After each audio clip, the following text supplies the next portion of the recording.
नमस्कार, आपका स्वागत है भारत होम्योपैथी के यूट्यूब चैनल पर। और आज इस वीडियो में 5 तरीके बताने वाला हूं जिनकी मदद से अपने क्रिएटिनिन लेवल को आप कम कर सकते हैं। आपको इन तरीकों को फॉलो करना है, क्रिएटिनिन लेवल घर बैठे बैठे खुद कम होने लगेगा। कौन से हैं तरीके, चलिए जानते हैं। सबसे पहला तरीका है बेकिंग सोडा।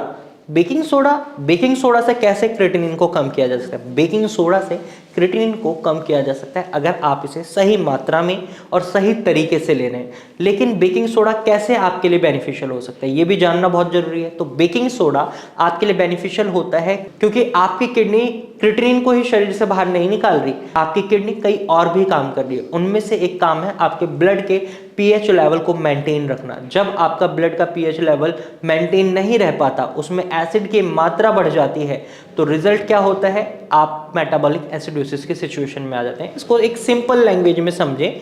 जब आप खट्टी चीजें खाते हैं या ऐसी चीजें खाते हैं जिनमें एसिड की मात्रा होती है, तो आपकी किडनी क्या काम करती है? उस एसिड को यूरिन के थ्रू बॉडी से बाहर निकाल देती है। इसी वजह से आपके यूरिन का जो नेचर है वो थोड़ा एसिडिक होता है, उसमें एसिड की मात्रा मिलती है।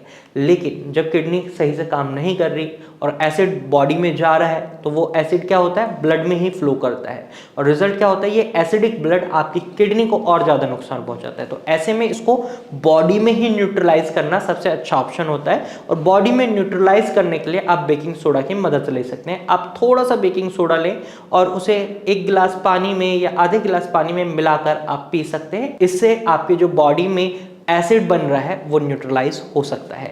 इसके साथ साथ कई डॉक्टर्स आपको बेकिंग सोडा की मेडिसिन भी देते हैं, जैसे जिसे मेडिकल टर्म में हम सोडियम बाइकार्बोनेट बोलते हैं, सुबोसिस, नोडोसिस, इस तरीके की कई मेडिसिन डॉक्टर्स आपको प्रोवाइड करते हैं। अगर वो डॉक्टर्स ने मेडिसिन प्रोवाइड कर रखी है तो बेकिंग सोडा की भी जरूरत नहीं है।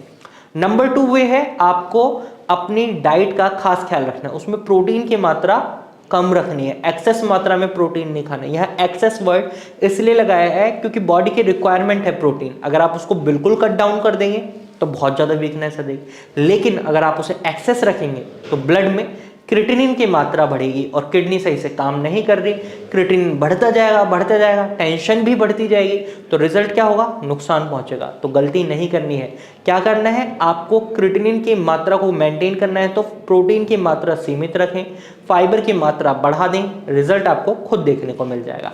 इसके बाद थर्ड वे है जिसकी मदद से आप अपने क्रिएटिनिन लेवल को कम कर सकते हैं, वो है आपको अपने हीमोग्लोबिन लेवल को चेक करना है। हीमोग्लोबिन लेवल चेक इसलिए करना है क्योंकि अगर हीमोग्लोबिन लेवल कम है तो बॉडी में ऑक्सीजन की कमी हो सकती है, खून की कमी हो सकती है, न्यूट्रिएंट्स की कमी हो सकती है। और जब आपका ब्लड सही से फ्लो नहीं कर रहा होगा, कम होगा, तो क्या आपकी किडनी को न्यूट्रिएंट्स मिलेंगे?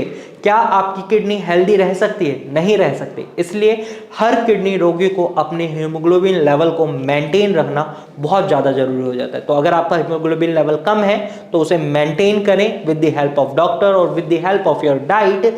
आपको डेफिनेटली बहुत अच्छे रिजल्ट्स देखने को मिलेंगे। आपका क्रिएटिनिन धीरे धीरे कम होता हुआ आपको दिखाई देगा। इसके बाद चौथा जो तरीका है वो है लीचिंग प्रोसेस। आपकी किडनी आपके ब्लड से टॉक्सिन्स को बाहर निकालती है, साथ ही साथ मिनरल्स के लेवल को मेंटेन करती है, जैसे पोटेशियम है, फास्फोरस है, कई चीजें हैं जो आपकी किडनी कर रही है। अब किडनी सही से काम नहीं कर रही तो ऐसे में पोटेशियम का लेवल बढ़ सकता है, फास्फोरस का लेवल बढ़ सकता है। जो हम खाना खाते हैं उसमें तो सारी चीजें मिलती हैं हमें। अगर हम कोई सब्जी खा रहे हैं तो उसमें पोटेशियम नहीं होगा ऐसा तो नहीं हो सकता, उसमें होगा, लेकिन उसको कम किया जा सकता है लीचिंग प्रोसेस की मदद से। कैसे?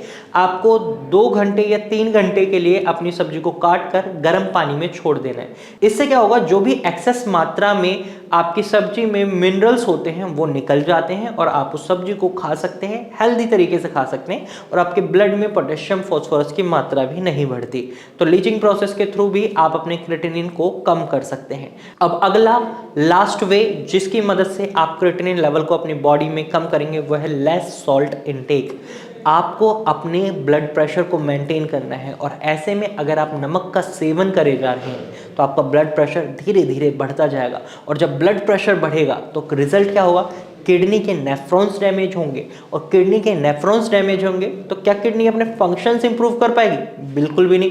कहीं से भी ट्रीटमेंट ले लो बिल्कुल ठीक नहीं हो सकता। लेकिन अगर आप नमक की मात्रा कम कर देते हैं तो ब्लड प्रेशर ऑटोमेटिकली कम होने लगेगा, दवाइयों की मदद से किडनी के फंक्शंस इंप्रूव होने लगेंगे।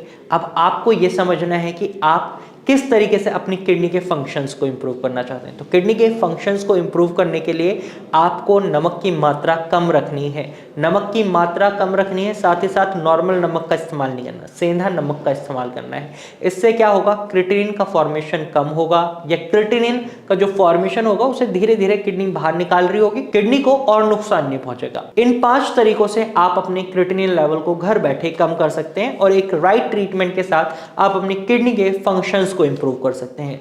अगर आप भारत होम्योपैथी से ट्रीटमेंट लेना चाहते हैं तो आप स्क्रीन पर दिए गए नंबर पर कॉल कर सकते हैं और भारत होम्योपैथी की डॉक्टर टीम से एडवाइस ले सकते हैं। भारत होम्योपैथी ने कई किडनी रोगियों के क्रिएटिनिन लेवल को कम किया है और उन्हें ठीक किया है। तो आज की वीडियो में सिर्फ इतना ही। अगर आपको ये जानकारी पसंद आई है तो वीडियो को लाइक और शेयर जरूर कीजिएगा और ऐसे ही इंफॉर्मेटिव वीडियोस के लिए हमारे चैनल को अभी सब्सक्राइब कर लीजिएगा, क्योंकि हर हफ्ते हम किडनी से संबंधित एक वीडियो लेकर आते हैं जो आपके लिए बहुत ही बेनिफिशियल हो सकती है। Thank you for watching.